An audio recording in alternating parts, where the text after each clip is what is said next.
Trillions of dollars change hands every single day. We fold it into worn denim pockets, slide it across counters, and chase after it without ever really looking at what we're holding. For centuries, faces printed on American money were an exclusive gallery of white founders and presidents. The economic system itself was largely built to keep Black Americans legally excluded from accumulating capital. But if you look closely at the bottom corners of a modern dollar bill, you'll find a quiet registry of Black brilliance. Every note features a signature line for the Register of the Treasury, the office required to legally transform paper into recognized U.S. tender. The man who first broke the color barrier of the U.S. Mint was Blanche K. Bruce. He was born into slavery in Prince Edward County, Virginia. The same hands once used for forced labor were now authorized to validate the nation's currency. Bruce's signature transformed him from a man once classified as property into a legal guarantor of American wealth, marking a profound shift in federal authority. Bruce escaped slavery during the chaos of the Civil War. By the time the Reconstruction era arrived, he had built a life in Mississippi, accumulating land and political leverage until he became the first African American elected to serve a full term in the United States Senate. In 1881, President Garfield appointed him Register of the Treasury. This vintage note shows his sweeping signature, required on every piece of U.S. currency to make it valid, including historic silver and gold certificates. His name literally validated the wealth of a rising superpower. When Blanche K. Bruce passed away, a brilliant legal mind from Georgia named Judson W. Lyons stepped into the Treasury Department. Lyons graduated from Howard University in 1884 and navigated the grueling post-Reconstruction South to become a master political organizer. Between Bruce and Lyons, billions of dollars circulated across the globe bearing their names.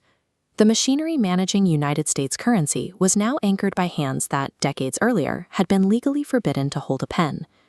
The role of register soon became a platform for moral leadership. When William T. Vernon took over the inkwell in 1906, he used his powerful federal position to travel the country, preaching to African American communities that financial literacy was a vital tool for true independence. He was followed by James C. Napier, an elite attorney who returned to Nashville to build a Black-owned banking empire, founding the 1-cent savings bank.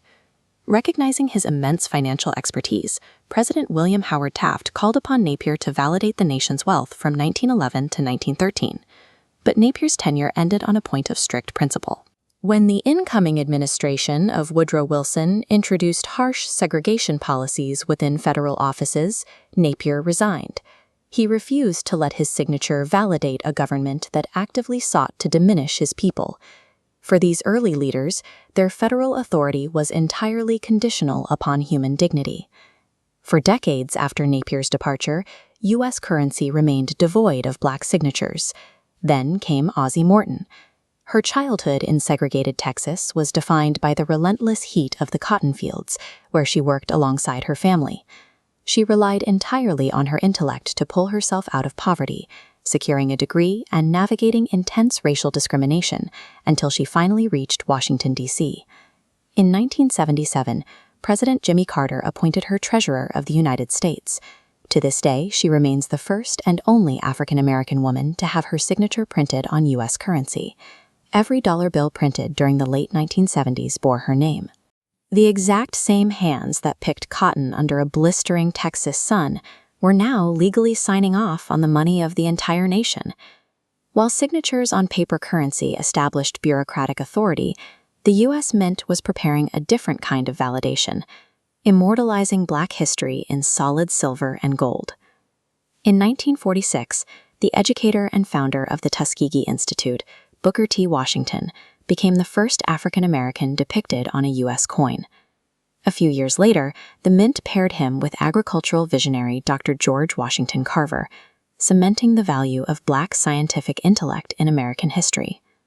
50 years after walking onto Ebbets Field, Jackie Robinson was struck onto a $5 gold coin. The athlete who broke the baseball color line had successfully broken the barrier of American gold. In 2009, Duke Ellington took his place on the District of Columbia quarter, proving that the rhythm of Black art and music is essential to the nation's cultural wealth.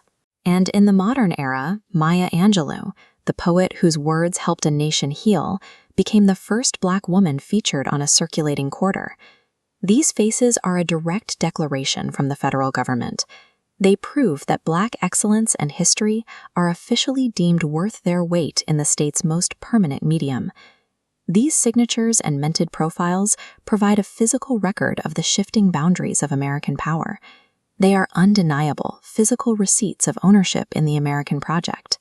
They are legacies forged in the heat of battlefields, the tension of courtrooms, and the quiet resilience of classrooms. So the next time you hold a dollar bill or catch the glimmery edge of a quarter in the palm of your hand, take a second to look closely. This currency carries the permanent, unforgotten legacy of the Black Americans who authorized and embodied the true wealth of the nation.